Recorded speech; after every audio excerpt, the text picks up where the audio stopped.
Bismillah. Assalamualaikum warahmatullahi wabarakatuh. Innal hamdalillah nahmaduhu wa nasta'inuhu wa nastaghfiruh wa na'udzu billahi min shururi anfusina wa sayyiati a'malina. Man yahdihillahu fala mudilla lahu wa man yudlil fala hadiyalah. Ashhadu an la ilaha illallah wahdahu la syarikalah wa ashhadu anna Muhammadan abduhu wa rasuluhu wa la nabiyya ba'dah wa la hawla wa la quwwata illa billah, amma ba'd. Hadirin wal hadirat, para bapak, para ibu, saudara-saudari sekalian yang semoga senantiasa mendapatkan rahmat dan juga taufik dari Allah Subhanahu wa taala.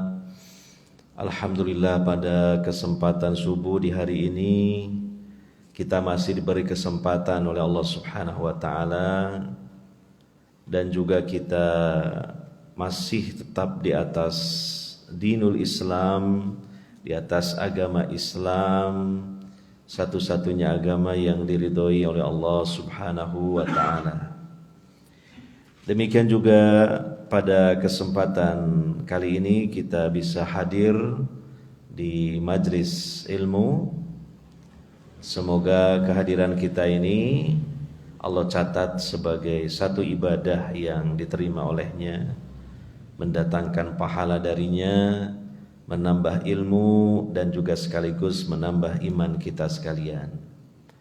Hadirin mahadirat yang dimuliakan oleh Allah Subhanahu wa taala, kajian kita pada kesempatan kali ini mungkin tidak seperti biasa membahas mengenai fikih al-asmaul husna, tapi kita selingi dengan tema-tema yang lain. Pada kesempatan kali ini kita akan membawakan tema seputar tazkiyatun nufus, ya. Bagaimana kita membeningkan jiwa, menjernihkan hati, ya. Yaitu temanya kala kesedihan melanda hati, ya. Namanya kita hidup di dunia ini penuh dengan ujian. Karena memang hidup di dunia ini adalah tempat dan saat kita diuji oleh Allah Subhanahu wa taala dengan berbagai ujian. Dan kita harus sadar sesadar-sadarnya bahwa kita ini semuanya adalah peserta ujian itu. Maka kita harus berusaha menghadapi ujian itu dengan jawaban dan respon yang terbaik, sesuai dengan apa yang diridhoi oleh Allah Subhanahu wa taala. Allah menyatakan dalam Al-Qur'an surah Al-Anbiya, "Wa nabluukum bisyarri wal khair fitnah wa ilaina turja'un." Kami menguji kalian dengan sesuatu yang tidak menyenangkan dan dengan sesuatu yang menyenangkan. Asyar itu sesuatu yang tidak menyenangkan, sesuatu yang pahit, sesuatu yang membuat kita merasa sempit. Sedangkan al-khair adalah sesuatu yang menyenangkan, anugerah-anugerah Allah Ta'ala yang membuat kita gembira, ya, sesuatu yang manis. Nah, ternyata dua-duanya merupakan ujian dari Allah Subhanahu wa Ta'ala, ya. Bukan hanya sesuatu yang pahit saja ujian itu, tapi pun sesuatu yang manis juga ujian dari Allah Subhanahu wa taala. Nah, mungkin sebagian di antara kita menganggap kalau namanya ujian itu sesuatu yang pahit. Ya, ini sekarang saya sedang diuji. Diuji apa? Ya, krisis finansial misalnya. Nah, ketika sebelumnya dia mungkin sedang, ya, mendapatkan kelimpahan harta, ya, bisnisnya lancar, mendapatkan penghasilan yang banyak, dia tidak merasa sedang diuji oleh Allah Subhanahu wa taala. Sehingga jarang ada orang mengatakan, sekarang ini saya sedang diuji. Kenapa? banyak uang saya ini. Nah, jarang orang mengatakan begitu. Padahal itu pun juga ujian dari Allah Subhanahu wa taala. Allah mengatakan bisyarri wal khair. Nah, dua-duanya fitnah, merupakan ujian dari Allah Subhanahu wa taala. Wa ilaina turja'un, dan kepada kamilah kalian akan dikembalikan untuk kemudian Allah meminta pertanggungjawaban. Allah akan menghakimi kita dengan kedua ujian tersebut. Apakah kita meresponnya dengan sesuatu yang diridhoi oleh Allah Subhanahu wa taala, ataukah sebaliknya dengan sesuatu yang justru dimurkai oleh Allah Subhanahu wa taala.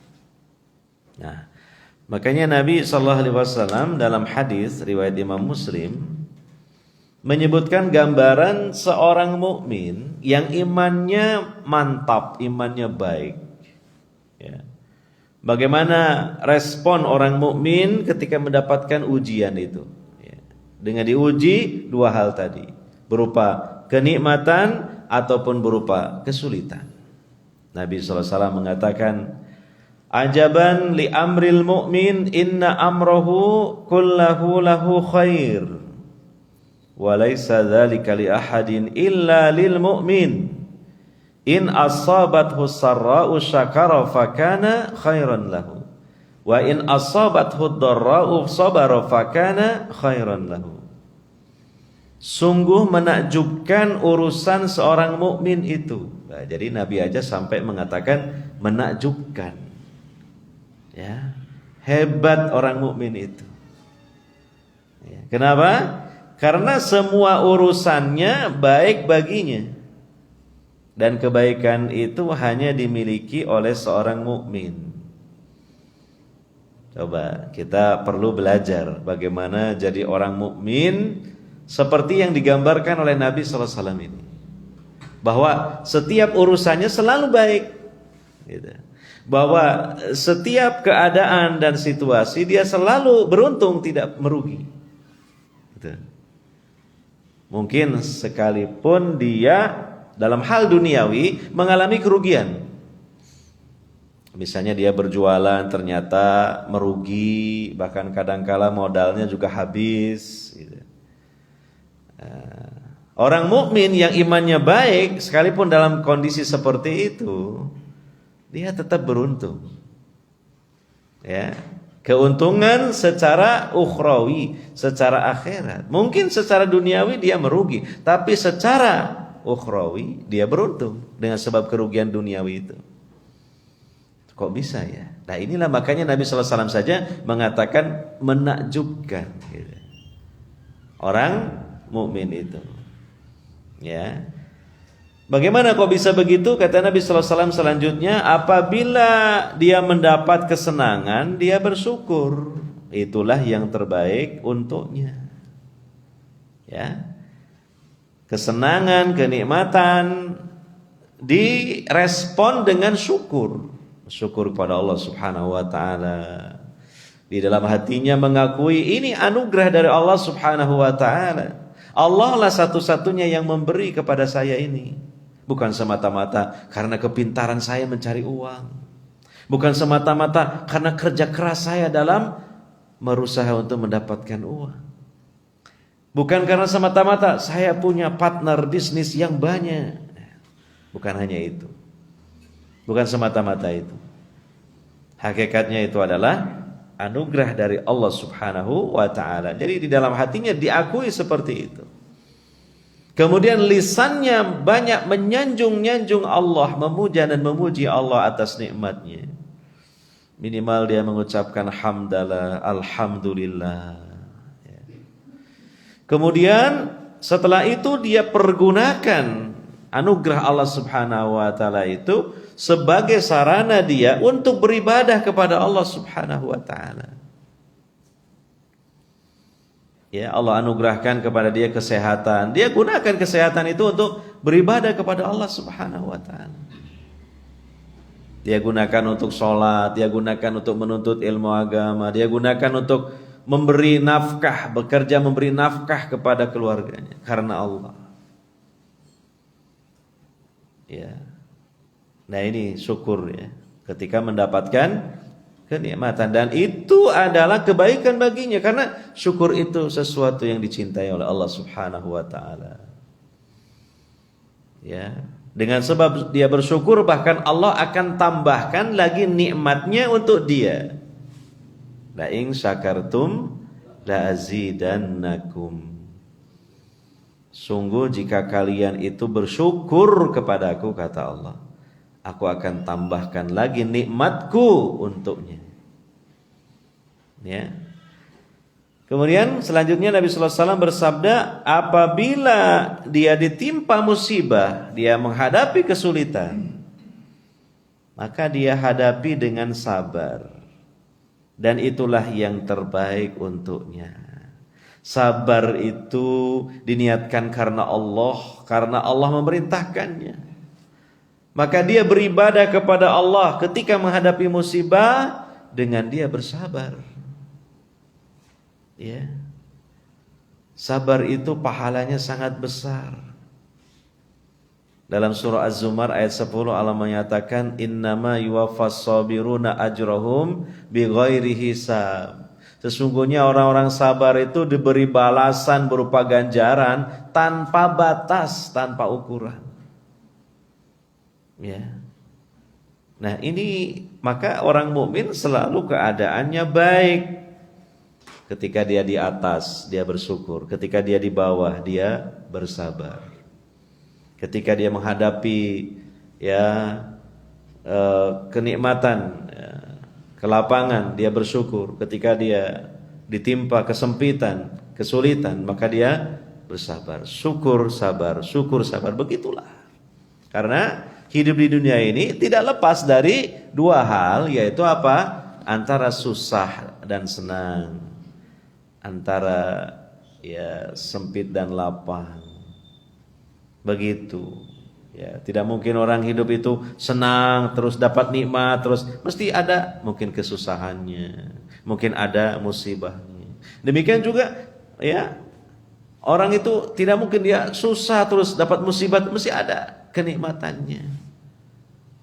Ya, ada orang sedang susah kemudian ketemu temannya, lalu diajak makan-makan, ditraktir. Kamu suka apa? Oh, saya suka ini. Ayo sama saya. Wah, dia makan. Berarti kan ketika susah pun dia ada apa?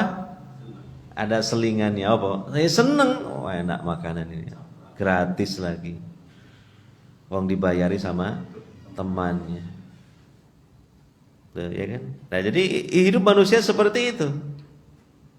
Maka itu tidak lepas beredar, berputar antara dua hal, antara syukur dan sabar. Ya, maka kedua-duanya merupakan ibadah kepada Allah Subhanahu wa taala. Kedua-duanya adalah hal yang dicintai oleh Allah Subhanahu wa taala. Nah, itulah gambaran seorang mukmin dalam keadaan imannya yang baik seperti itu.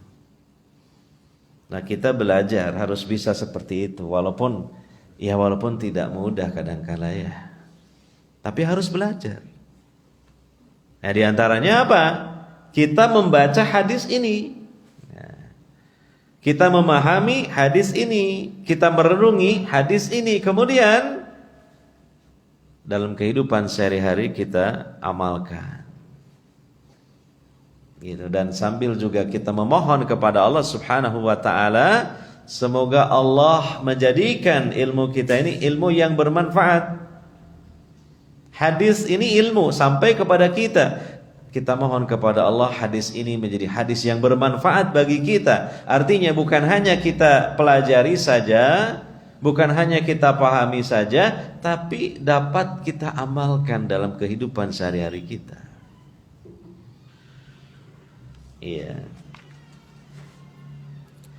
Hadirin wal hadirat yang dimuliakan oleh Allah Subhanahu wa taala. Sebenarnya tatkala kita ini mendapatkan kesulitan, ada musibah yang menghampiri kita, Sebenarnya itu kalau boleh kita bahasakan semacam sinyal. Sinyal apa? Allah itu akan memilih kita untuk menjadi hambanya yang sabar. Sinyal, ada sinyal begitu. Wah, ada apa ini? Oh ini, waduh ini. Iya, berita ini tidak menyenangkan. Membuat saya sedih. Nah ini sinyal bahwa kita ini mau diangkat oleh Allah derajatnya dengan sebab sabar. Nah, maka kita harus punya kepekaan untuk melihat sinyal tersebut. Gitu. Nah, ini biasanya saya ini badan sehat, segar bugar, sekarang kok sudah mulai terasa gak enak nih badan ini. Kaki biasanya kalau dibuat untuk melangkah enak, enteng, sekarang kok mulai berat, kaku dan cenut-cenut. Wah, ini mau asam urat ini. Ini sinyal. Sinyal nopo? Bukan sinyal asam urat, ya sudah jelas kalau itu. Sinyal bahwa kita ini akan diuji oleh Allah dengan sesuatu yang tidak menyenangkan, maka tentu apa? Nanti menjadi sebab kita ini akan menampilkan kesabaran. Nah, dengan sebab kesabaran itulah kita akan diangkat derajatnya oleh Allah Subhanahu wa ta'ala. Iya dah? Coba anak-anak sekolah ya, kalau pengen naik kelas kan di apa dulu? Diuji dulu dengan ujian.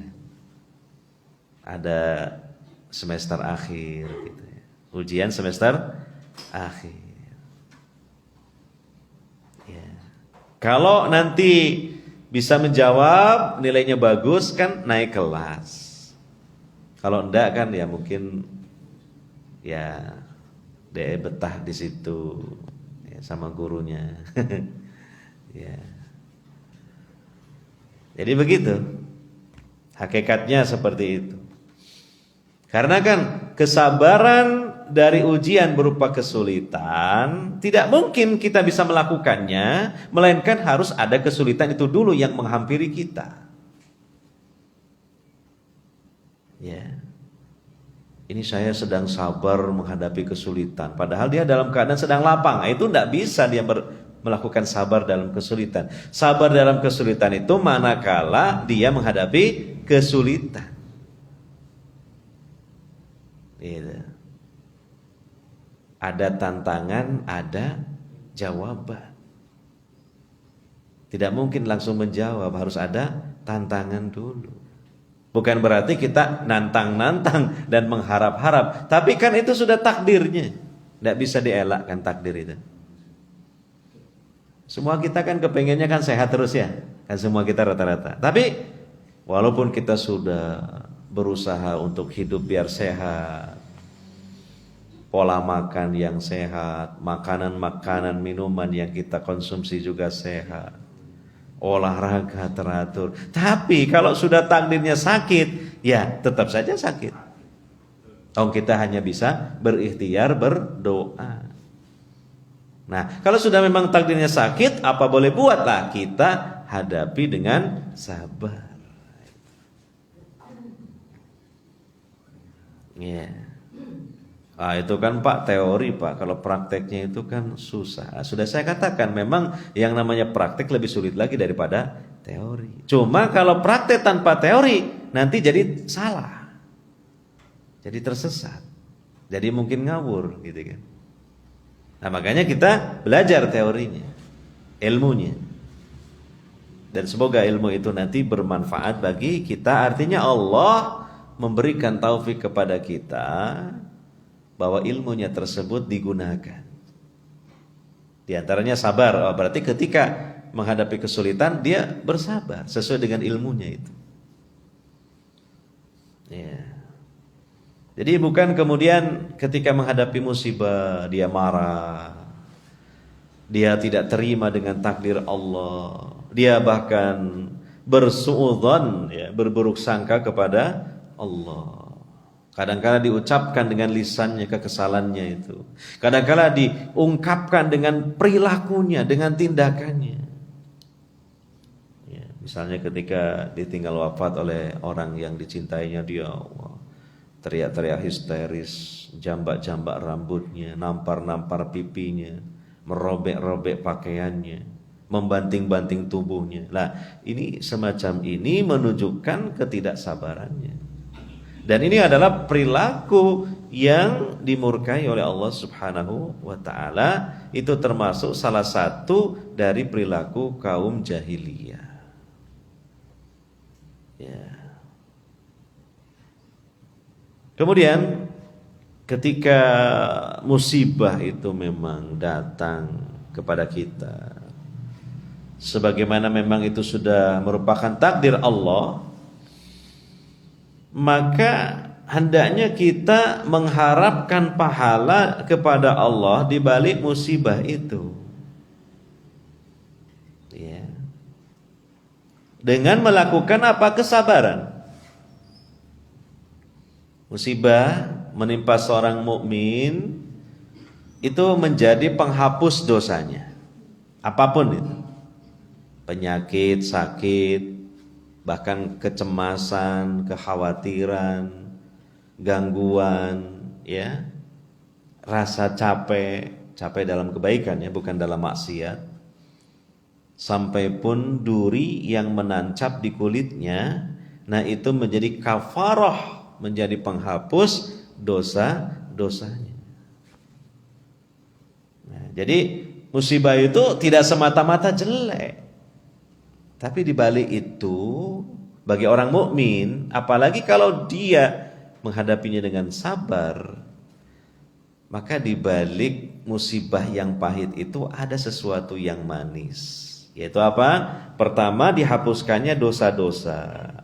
Yang kedua, diberi pahala oleh Allah Subhanahu wa taala atas kesabarannya. Bahkan pahala yang berlimpah, karena Allah mengatakan bighairi hisab, berlimpah pahalanya bagi orang yang sabar. Nah, itu. Ya. Makanya ada sebagian ulama salaf mengatakan, seandainya kalau Allah itu tidak menimpakan musibah-musibah kepada kita, niscaya kita nanti kalau menghadap Allah tidak membawa apa-apa. Ya. Nah, jadi kita kan sebagai orang mukmin menghadap Allah itu insya Allah dengan membawa pahala. Cuma kan masih kurang. Apalagi ibadah-ibadah kita kan belum tentu selalu diterima oleh Allah Ta'ala. Bahkan yang sudah dilakukan pun kadangkala pahalanya bisa hilang, bisa menguap lagi. Contoh orang sodakoh, terus apa? Ngungkit-ngungkit sodakohnya, ngundat-ngundat sodakoh. Itu kan Allah mengatakan bisa menghilangkan apa? Pahala sodakohnya. Ya. Atau mungkin kita sudah melakukan ibadah itu diterima oleh Allah, cuma kemudian muncul rasa ujub dalam hati kita, itu bisa mengurangi pahalanya, bisa mengikis pahalanya. Ya. Maka perlu kita menambah lagi lapisan-lapisan pahala ini dengan hal yang lain. Nah, diantaranya apa? Musibah. Orang mukmin itu kalau kena musibah sudah pasti itu dosanya dihapuskan. Apalagi dihadapi dengan sabar, nambah pahala. Tentu musibah ini ya dalam hal menghapuskan dosa ya tentu bertingkat-tingkat. Jadi seiring dengan musibahnya ya, kalau musibahnya yang kecil-kecil ya dosa-dosa kecil lah yang dihapuskan. Kan gitu. Ya. Kalau misalnya sakit itu sakit flu-flu biasa ya dosa-dosa kecil lah yang dihapuskan. Tapi kalau sakitnya berat gitu ya, bahkan sakitnya itu kronis, nah itu insya Allah dosa-dosa yang besar dihapuskan oleh Allah Subhanahu wa ta'ala. Ya. Makanya terkadang ya ada seseorang ya wafat, sebelum wafat itu sakit lama gitu. Sakitnya kronis, sakitnya berat, sampai bolak-balik opname masuk rumah sakit ya. Maka ini jangan hanya dilihat secara dohirnya saja, Tapi juga dari sisi hakikat, insya Allah ya, selagi orang itu beriman, apalagi dia menghadapinya dengan sabar, insya Allah itu adalah proses Allah menggerus, menghapus dosa-dosanya, sehingga boleh jadi kemudian dia wafat, dosanya seluruhnya sudah dihapus oleh Allah Subhanahu wa taala. Itu. Ya, jadi jangan semata-mata dilihat dari wah sakit ini, kasihan, berat, segala macam. Ya, memang iya, tapi itu satu sisi. Sisi yang lain boleh jadi itu kebaikan dari Allah Subhanahu wa taala. Itu. Nah, maka dibalik musibah itu mengharap pahala kepada Allah Subhanahu wa taala. Sebagaimana Allah menyatakan dalam Al-Quran surah Ar-Ra'd ayat 22. Ayat 22. Walladzina sabaru ibtigha'a wajhi rabbihim. Dan orang-orang yang sabar karena mencari keridhaan Rabbnya mereka. Jadi sabar itu harus diniatkan beribadah kepada Allah, mengharap ridho Allah. Bukan cuma sabar-sabar karena memang dia wataknya penyabar ya. Ini masih kurang. Karena belum ada nilai ibadahnya itu. Ya, orang itu ya karena memang ya dari kecil orangnya penyabar, wataknya sabar. Kemudian dia sering mendapatkan musibah-musibah, penderitaan-penderitaan. Akhirnya dia itu sangat kuat mentalnya. Ya, dia itu seakan-akan kebal dengan penderitaan-penderitaan. Nah, ini dalam pandangan agama belum cukup. Karena dia belum memoles dengan niat ibadah kepada Allah. Gitu. Harus dia niatkan. Ini saya sabar ini kan Allah memerintahkan. Berarti kalau saya sabar menjalankan perintah Allah. Sebagaimana kalau kita sholat, sebagaimana kalau kita puasa, sebagaimana kalau kita zakat, sebagaimana kalau kita melaksanakan ibadah haji. Sama seperti itu. Jadi jangan dilupakan ada niat menjalankan perintah Allah karena Allah mengharap ridho Allah. Itu. Ya, makanya bersyukur kalau memang seseorang itu dari kecilnya penyabar, wataknya penyabar. Nah, ketambahan dia punya ilmu. Nah, maka semakin sempurna kesabarannya. Bernilai ibadah, mendatangkan ridho dan pahala dari Allah Subhanahu wa ta'ala. Iya. Dan terutama kesabaran yang afdol ya, yang afdol yang paling utama itu di awal-awal terkena pukulan musibah. Ya. Jadi pada sesi pertama itu kan berat-beratnya musibah, Pak ya.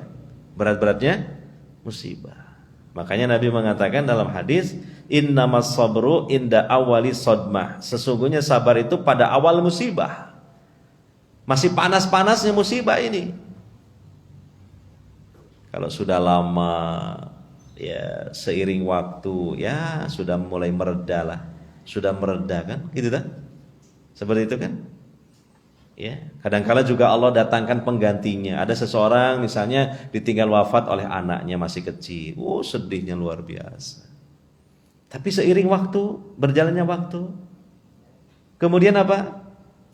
Istrinya ini hamil lagi. Lalu kemudian istrinya melahirkan. Kemudian bayinya ini Masya Allah sehat, lucu. Jadi sudah menjadi pelipur dukanya gitu kan. Seiring waktu itu. Atau juga terkadang ya seiring waktu Allah berikan kepada dia itu lupa yang menguntungkan. Lupa musibah, lupa kesedihan. Itu kan lupa yang bagus. Ya. Nah ini maka kesabaran yang paling besar pahalanya itu kapan? Di awal-awal terjadinya apa? Musibah. Maka justru disitulah kita harus bermujahadah di dalam hati kita untuk bisa menampilkan kesabaran. Gitu. Ya. Kemudian tuntunan Nabi Shallallahu Alaihi Wasallam ketika kita ditimpa musibah, kesulitan, ya apapun lah bentuknya, disunahkan kita membaca doa istirja dan membaca doa tatkala ditimpa musibah. Ini penting, karena berdoa itu kan ibadah yang sangat agung. Karena dengan berdoa itu nanti akan mendatangkan efek positif yang berkaitan dengan musibahnya. Karena orang kena musibah, yang paling terkena itu kan tekanan mental dan batin, Pak. Dan itu sulit, Pak. Ya. Hati itu sulit. Hanya Allah yang mampu loh membolak-balikan hati manusia. Hanya Allah yang mampu menjadikan hati manusia yang awalnya sedih menjadi gembira. Makanya ini rahasia di balik apa? Doa. Ya, di balik doa. Dan juga dengan berdoa ini sebagai alternatif yang baik, karena ada kekhawatiran kalau tidak membaca bacaan-bacaan yang baik, ucapan-ucapan yang baik, nanti yang keluar ucapan yang jelek, yang justru mendatangkan murka Allah Subhanahu wa Ta'ala.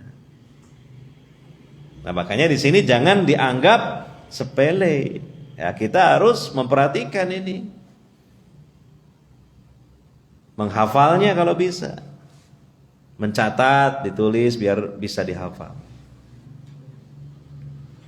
Ya. Ketika musibah datang, ucapkan kalimat istirja. Inna lillahi wa inna ilaihi raji'un. Allahumma ajurni fi musibati wa akhlif li khairan minha. Sampun hafal? Dereng dihafal nggih. Itu.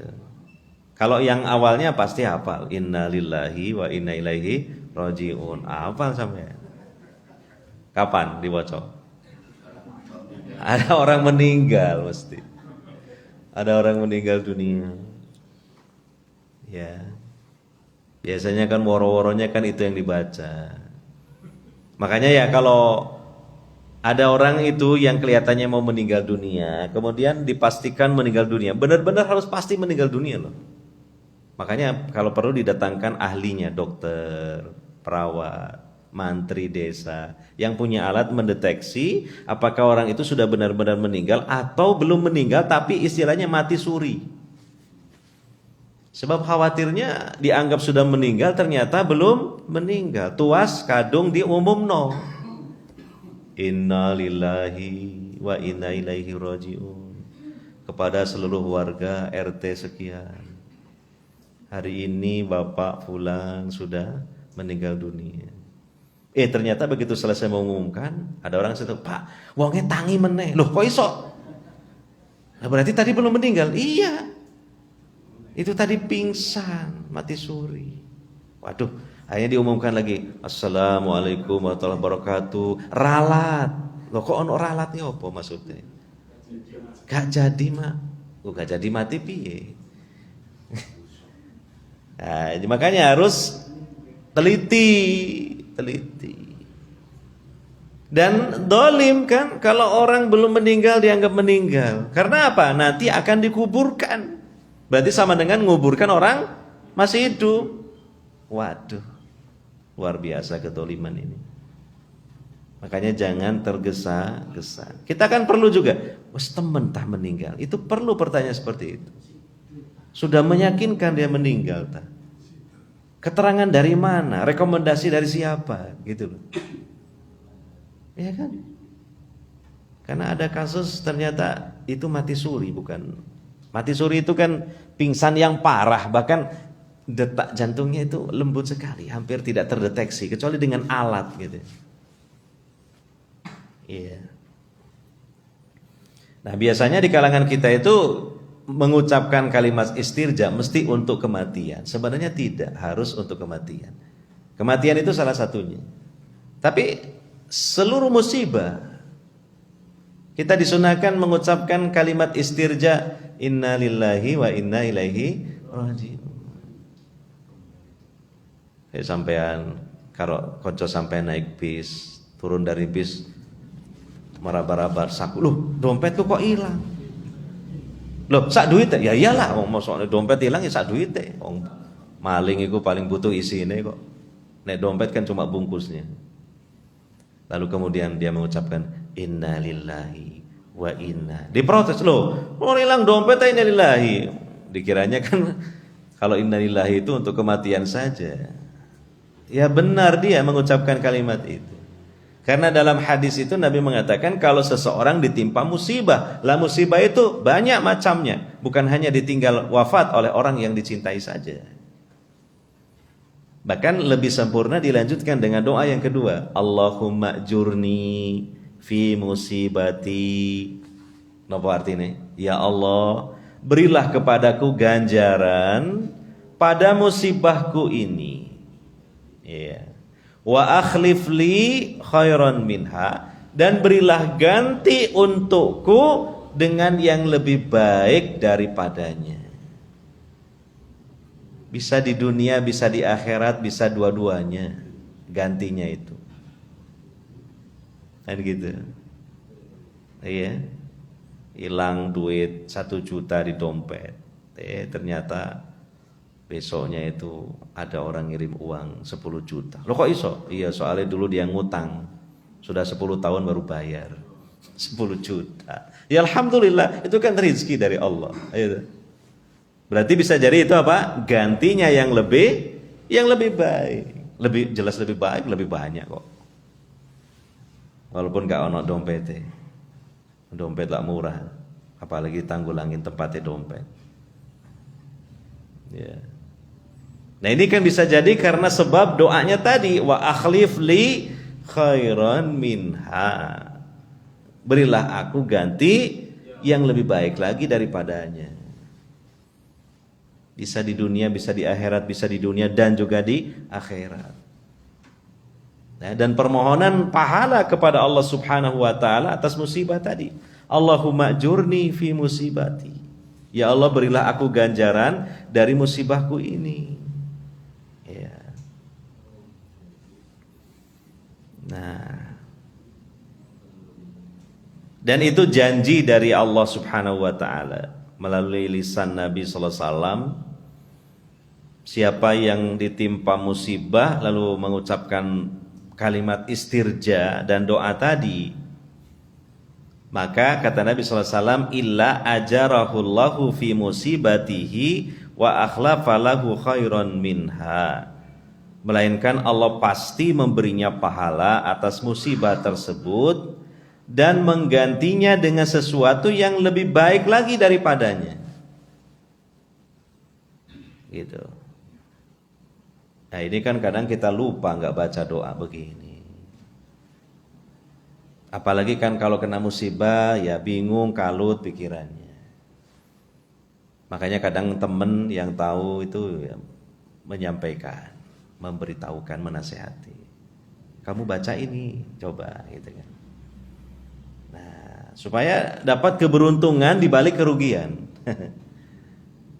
Nah, dapat sesuatu yang besar dibalik dari kesulitan ini, yaitu nilai pahala dan akan diberi ganti yang lebih baik lagi. Kalau enggak di dunia ya di akhirat. Itu. Dibaca dengan khusyuk, dibaca dengan ikhlas.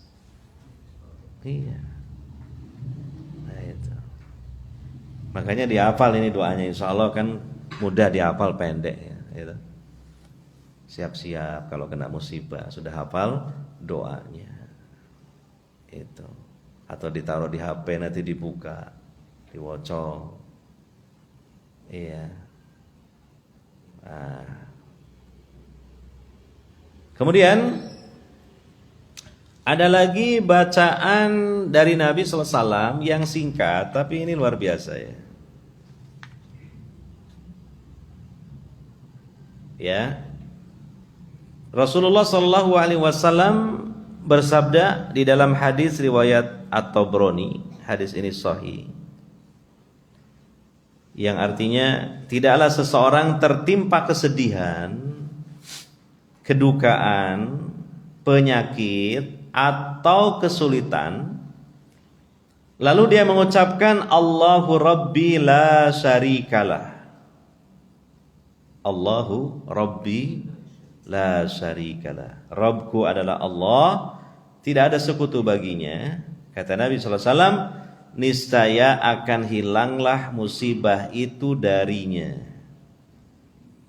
Ini sebab doa ini menjadi sebab musibahnya dicabut oleh Allah, diangkat oleh Allah.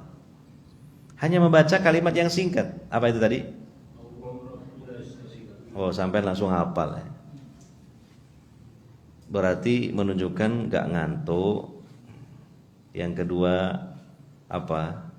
Ya kepengen mengamalkan ya, pengen menghafal doa itu.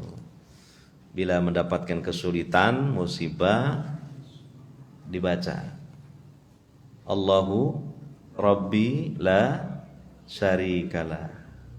Ya, Allahu Rabbi la syarikalah. Singkat bacaannya. Iya. Mudah-mudahan dengan membaca doa singkat itu musibahnya dipersingkat oleh Allah, tidak diperpanjang. Cepat selesainya, diangkat oleh Allah Subhanahu wa taala. Itu. Nah, ini. Jadi doa-doa semacam ini ya wajib atau perlulah kita ketahui dan bahkan kita menghafalnya. Ya, sehingga nanti bisa diamalkan pada saatnya. Ya. Kemudian tuntunan Nabi SAW ketika mendapatkan musibah, ya jangan berputus asa dari rahmat Allah. Jauhi ucapan ataupun tindakan yang dimurkai oleh Allah, ya, semacam meratap.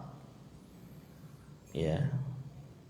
Nabi SAW mengatakan, ya, yang ini disampaikan oleh sahabat Ibnu Mas'ud radhiyallahu anhu, laisa minna man latamal hudud wa syaqqal juyub wa da'a bid'awal jahiliyah. Bukan dari golongan kami orang yang menampar-nampar pipi, mengoyak-ngoyak baju dan meratap seperti ratapan jahiliyah. Dosa besar ini ya. Dan dalam hadis yang lain Nabi mengatakan yang artinya 4 perkara yang terdapat pada umatku yang termasuk perbuatan jahiliyah yang mereka tidak meninggalkannya, yaitu pertama membanggakan kebesaran leluhur. Hanya membangga-banggakan leluhurnya, dia sendiri tidak mau mengukir prestasi ya. Saya adalah turunan raja, saya ini berdarah biru. Masa darahnya biru sih? Ya maksudnya turunan bangsawan. Oh jadi leluhurnya dibangga-banggakan. Nah dia sendiri ya apa? Dia malas, ya malas belajar, malas berusaha. Hanya membangga-banggakan saja leluhur. Nah ini termasuk ya watak jahiliyah. Mencela keturunan yang kedua, mencela keturunan tidak boleh, keturunan kita, keturunan orang lain tidak boleh dicela. Kemudian menisbatkan atau menyandarkan turunnya hujan kepada bintang-bintang. Wah ini sudah kufur ya. Oh karena bintang ini, rasi bintang ini makanya turun hujan. Lah tidak boleh, hujan itu Allah yang menurunkan. Sandarkan kepada Allah yang menurunkan. Ya. Wa anzalna minas sama'i ma'an, ya tadi ayatnya saya baca. Dan kami yaitu Allah menurunkan dari langit ya air hujan. Kemudian meratapi mayit yang keempat. Lalu Nabi SAW bersabda, wanita yang meratapi orang yang mati, meratapi mayit, ya, Termasuk juga laki-laki sama, cuma kan wanita biasanya lebih terbawa perasaan, lebih mudah sedihnya, ya. Apabila dia tidak bertaubat sebelum meninggal dunia, maka kelak akan dibangkitkan pada hari kiamat, dikenakan kepadanya pakaian yang berlumuran dengan cairan tembaga. Kalau tembaga itu bentuknya cair, berarti tembaganya bagaimana? Sangat panas, sangat panas. Serta mantel itu semacam pakaian luar, ya, semacam jas, ya, yang bercampur dengan penyakit gatal. Jadi double siksaannya, panasnya cairan tembaga dan gatal dari mantelnya itu, luar biasa gatalnya. Om kita aja kalau pakai baju terus ada semut merah ikut gitu, lalu menggigit kulit kita, kira-kira gimana? Gak betah kita. Ya gatalnya itu, terutama gatalnya itu. Ya. Nah ini lebih-lebih lagi gatalnya itu. Sudah panas, kemudian apa? Gatal. Waduh, gak bisa dibayangkan menderitanya. Nah ini gara-gara apa? Meratapi mayit. Nah makanya kalau memang seperti itu, segera bertaubat kepada Allah Subhanahu wa ta'ala. Ya pasti Allah mengampuni dosanya sebelum dia menghadap Allah Subhanahu wa ta'ala. Ya.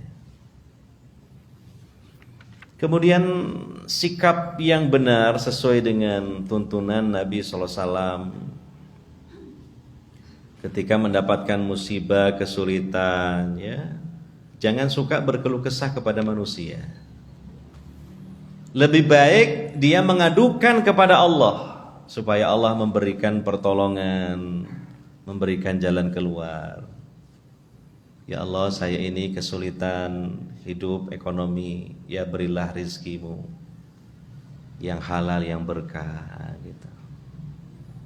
Bahkan kita menyebutkan detail, silahkan ya, silahkan. Dalam doa itu kepada Allah Subhanahu wa ta'ala.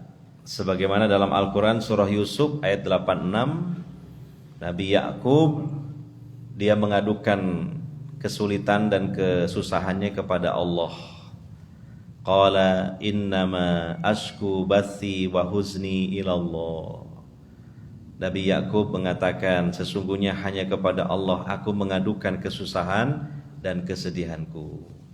Itu lebih baik. Nah, karena Allah tempatnya mengadukan makhluk itu kepadanya. Allahul Mustaka, Allah As-Samad, ya. Allah bergantunglah segala makhluk kepadanya. Ya. Kalau makhluk ini ya jangan-jangan yang kita keluhkan juga sedang menghadapi musibah, cuma kedahuluan kita yang ngomong, gitu. Ya, oh sebenarnya saya ingin ngeluh ke sampean, cuma gak jadi, wes kedahuluan sampean ke saya. Iya. Atau akhirnya sama-sama mengeluhkannya, kan gitu. Itulah manusia kan, ya banyak kekurangannya. Makanya sebagai wujud dari rasa tawakal yang sempurna, seseorang sebaiknya mengeluhkan, mengadukan masalahnya, kesusahannya kepada Allah Subhanahu wa ta'ala. Ya. Kemudian tuntunan Nabi sallallahu alaihi wasallam ketika mendapatkan musibah, ya, supaya sedikit banyak musibah itu akan terasa lebih ringan, hendaknya dia mengingat kematian. Kematian dia nanti. Ya, karena peristiwa kematian itu peristiwa yang sangat dahsyat. Ya, ada sakaratul maut, ada naza. Nabi sallallahu alaihi wasallam saja pernah mengatakan sesungguhnya dicabutnya nyawa itu sakit sekali, melebihi sakitnya ditebas pedang beberapa kali tebasan pedang. Dalam keadaan bingung, dalam keadaan goncang jiwanya. dalam keadaan mungkin sedih karena akan meninggalkan semua yang dia miliki, terutama keluarganya. Ya kita belum bisa membayangkan bagaimana, tapi pasti nanti mengalami kan gitu ya, kedahsyatan itu. Nah maka ini akan menjadi musibah yang sedang menimpa kita ini akan berkurang, dirasakan ringan. Karena membandingkan dengan sesuatu yang dahsyat, yaitu kematian. Ya. Nah, itu lebih dahsyat lagi. Saatnya kita berpisah dengan semua yang kita miliki di dunia ini, bahkan jasad kita pun akan kita tinggalkan ketika mati itu. Kesendirian dalam kubur. Ya, dan seterusnya ya dari kematian itu. Nah, maka Nabi SAW mengatakan istaksiru min dzikri hadimil ladat fa innahu ma dzakarahu ahadun fi dhiqin illa wasa'ahu Allah wa la dzakarahu fi sa'atin illa dayyaqaha alaihi. Perbanyaklah mengingat penghancur kelezatan, yaitu kematian. Sebab tidaklah seseorang mengingat kematian pada saat sempit, melainkan akan membuatnya lapang. Dan tidaklah ia mengingat kematian pada saat lapang, melainkan akan membuatnya sempit. Ingat kematian itu menyempitkan yang lapang, melapangkan yang sempit. Bagaimana maksudnya? Kalau ingat kematian di saat kita sedang susah, ini sedikit akan melapangkan jiwa kita. Karena apa? Kematian lebih dahsyat lagi daripada musibah ini. Lagi pula dengan kematian kan musibah dunia kan selesai, seberat apapun. Dan bisa jadi berganti dengan suasana yang kebalikannya. Di alam kubur dia mendapatkan nikmat kubur. Itu. Makanya ingat kematian itu ketika sempit akan bisa melapangkan jiwa kita. Sebaliknya, ingat kematian di saat lapang akan menjadi sempit kita. Maksudnya apa? Supaya kita itu tidak berlebih-lebihan gembiranya, sampai lupa diri, lupa daratan. Sebab apa? Ingat, kita mau mati. Jangan sampai kita lalai karena bereforia dengan kegembiraan, kenikmatan, kesuksesan. Ingat, semuanya akan berakhir dengan kematian. Makanya kita jadinya tidak berlebih-lebihan, tidak sombong, tidak angkuh, tidak ujub. Kembalikan semua ini kepada Allah. Dan ini manfaat dari ingat kematian. Ya, melapangkan ketika sempit, menyempitkan ketika lapang. Ya.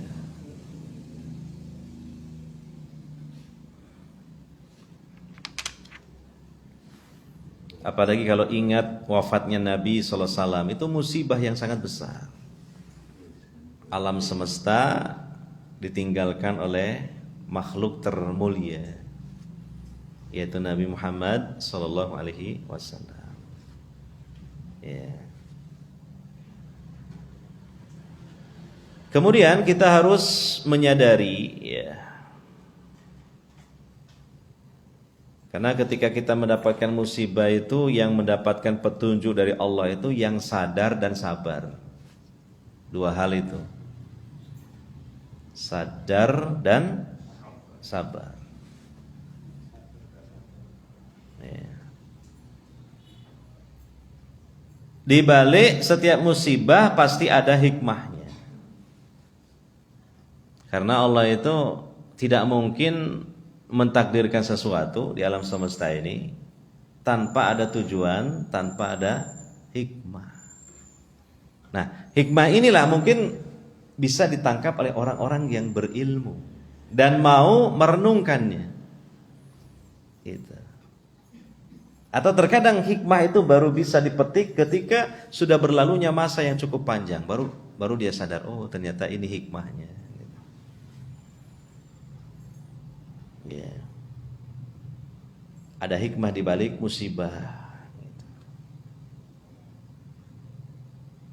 Makanya kita belajar ya untuk bisa mengambil hikmah di balik setiap musibah yang kita alami. Itu. Ada orang itu jadi rajin ibadahnya gara-gara apa? Karena bangkrut usahanya. Gitu. Rajin ke masjid, rajin ngaji. Kalau berdoa itu sampai nangis. Kalau dulu boro-boro. Jangankan doa sambil menangis, gak pernah doa. Karena apa? Merasa sudah banyak, cukup hartanya. Begitulah sifat manusia. Kalla innal insana la yadgha ar-ra'ahus tagna. Ya, manusia itu akan melampaui batas, ya, dia melakukan tindakan melampaui batas. Karena apa? Karena dia merasa cukup. Itu.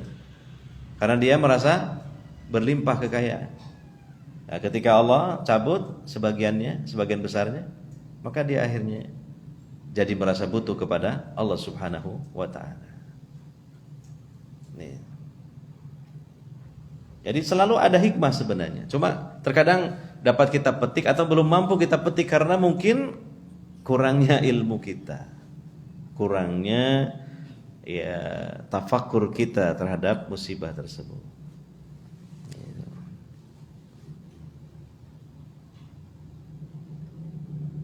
Karena Allah itu kan punya cara yang kadang-kala kita tidak bisa membayangkan untuk memberikan kebaikan kepada seseorang dengan berbagai macam cara Allah.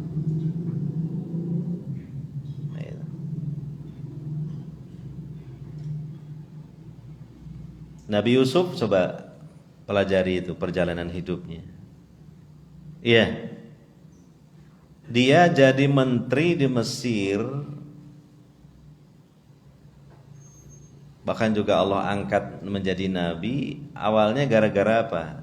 Dicemplungkan ke sumur oleh saudara-saudaranya, didolimi, gitu, ya kan? Hingga seterusnya perjalanan hidupnya sengsara membawa nikmat. Nah, itu diantara hikmah. Iya. Nah, ada banyak hikmah-hikmah juga yang sebenarnya ada pada kita. Ya, cuma kadangkala mungkin kita kurang di dalam perenungannya itu. Atau mungkin perlu dibantu oleh orang lain yang berilmu supaya bisa menerangkan hikmahnya, kan gitu. Pak, saya ini begini-begini, kira-kira hikmahnya apa ya ini? Nah, itu. Ya. Nah, begitu. Gitu. Nah, orang yang berilmu dia memiliki pandangan yang luas. Tidak hanya satu sisi, tapi beberapa sisi akan dikupas, dijelaskan. Nah, itu. Pak, saya ini ngaji kok ngantuk, apa hikmahnya, Pak? Hikmahnya apa? Loh. Jadi gak ngantuk paling.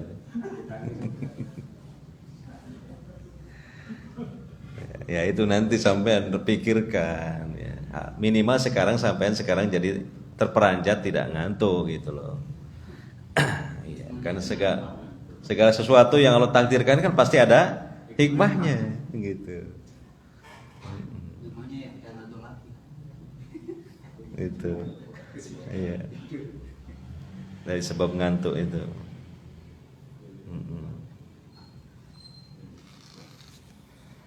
Jadi di balik setiap musibah itu pasti ada hikmahnya. Nah, oleh karena itu sahabat Umar Ibn Khattab radhiyallahu anhu pernah mengatakan, ya, bahwa ketika turunnya musibah itu kata beliau, tidaklah musibah menimpaku, melainkan Allah menurunkan 3 nikmat atas diriku dari musibah tersebut. Pertama, musibah itu bukan pada agamaku. Yang sebenar-benar musibah itu musibah agama. Orang yang tadinya bertauhid jadi musyrik, itu musibah yang sebenar-benarnya.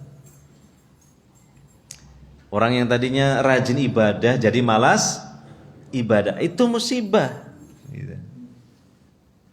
Ya, Pak saya itu loh dulu rajin ngaji lah, sekarang nggak tahu Pak, nggak pernah. Itu musibah yang sebenar-benar musibah.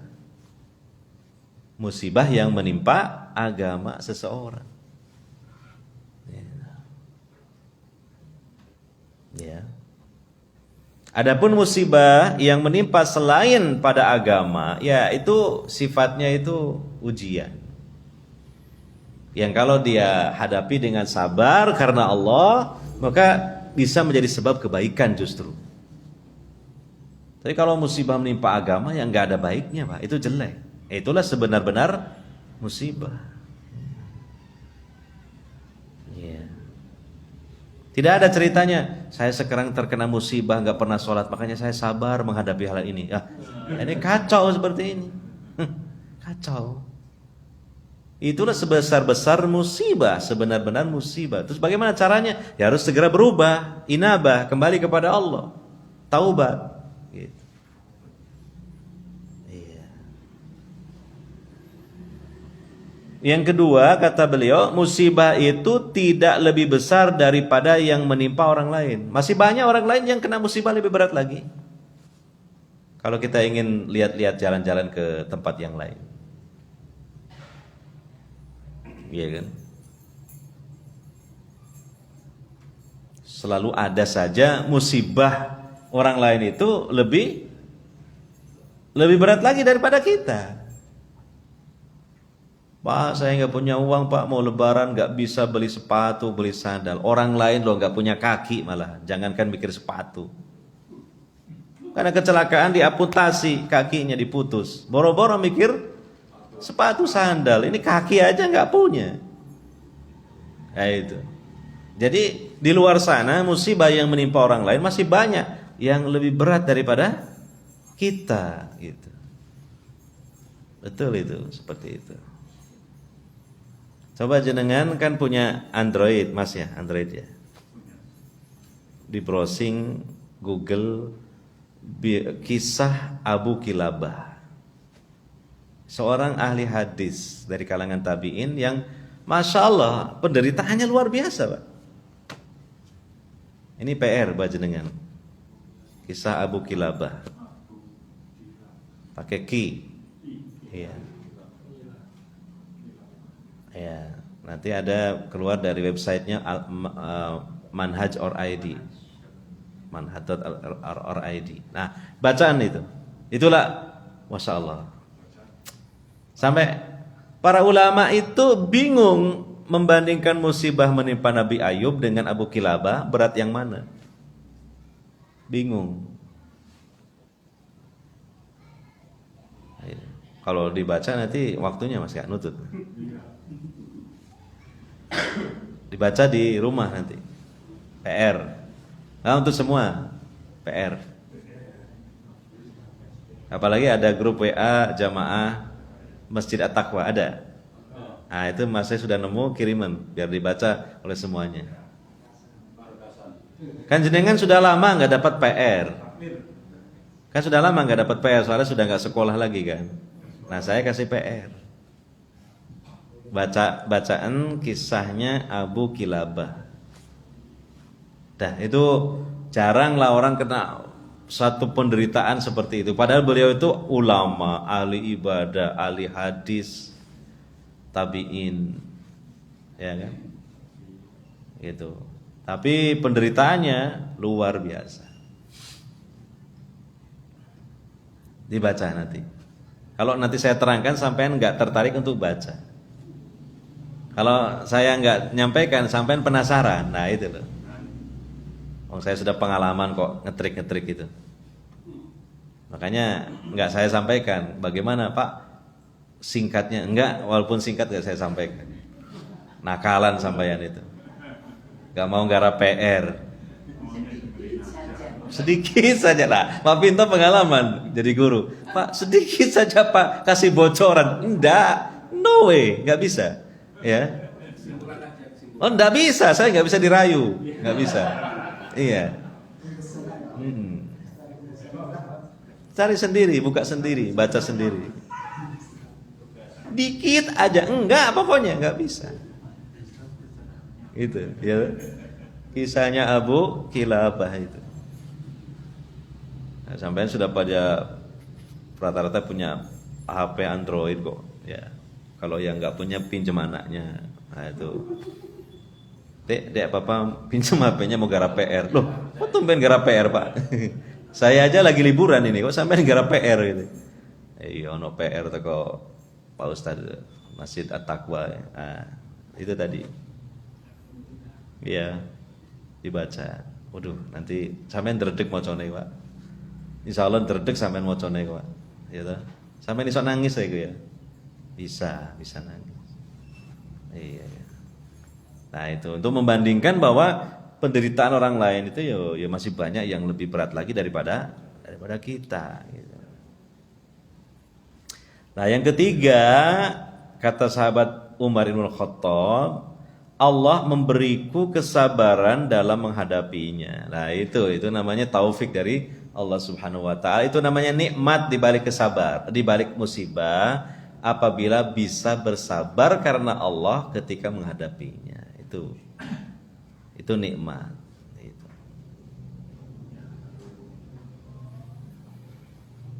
Kemudian harus disadari bahwa ya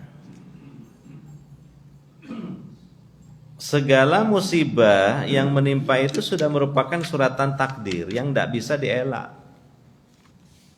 Tidak bisa. Namanya takdir. Ya. Seperti yang Allah nyatakan di surah Al-Hadid ayat 22-23.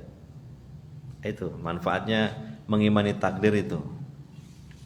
Artinya tiada sesuatu bencana pun yang menimpa di bumi dan tidak pula pada dirimu sendiri, melainkan telah tertulis dalam kitab Lauhul Mahfud, kitab takdir, sebelum kami menciptakannya. Ya, jauh-jauh hari sudah ada ketetapannya. Sesungguhnya yang demikian itu adalah mudah bagi Allah. Kami jelaskan yang demikian itu supaya kamu jangan berduka cita terhadap apa yang luput dari kamu. Nah, supaya tidak putus asa kalau gagal ya. Dan supaya kamu jangan terlalu gembira sampai melampaui batas terhadap apa yang diberikannya kepadamu ketika berhasil. Dan Allah tidak menyukai setiap orang yang sombong lagi membanggakan diri. Jadi semua sudah ada takdirnya itu. Mau gimana lagi, Pak? Gak bisa kita menolak takdir, tapi kita hadapi takdir yang manis dengan syukur, yang pahit dengan sabar. Itu aja. Dan yang terakhir, ya tetap berusaha, silakan ikhtiar, mencari solusi, mencari kesembuhan kalau sakit. Dan jangan lupa selalu memohon pertolongan kepada Allah Subhanahu wa taala. Jadi ikhtiarnya itu begitu, berikhtiar minta tolong kepada Allah Subhanahu wa taala melalui doa. Nah, itulah sikap-sikap yang benar, yang terpuji ketika menghadapi musibah. Ketika hati dilanda kesedihan. Dan ya kesedihan itu wajar, namanya manusia kan punya perasaan. Cuma kalau berlarut-larut bahkan semakin terpuruk dalam kesedihan, ini tidak baik. Tidak baik untuk jiwa dan juga bahkan tidak baik untuk raga, jiwa raga, jadi nggak baik. Makanya kan Nabi mengajarkan kepada kita doa supaya berlindung dari kesedihan kan. Allahumma inni a'udzubika minal hammi wal hazan. Ya Allah, aku berlindung kepada Engkau dari kecemasan tentang sesuatu yang akan terjadi dan dari hazan. Hazan itu kesedihan di masa lalu. Sebab itu tidak baik.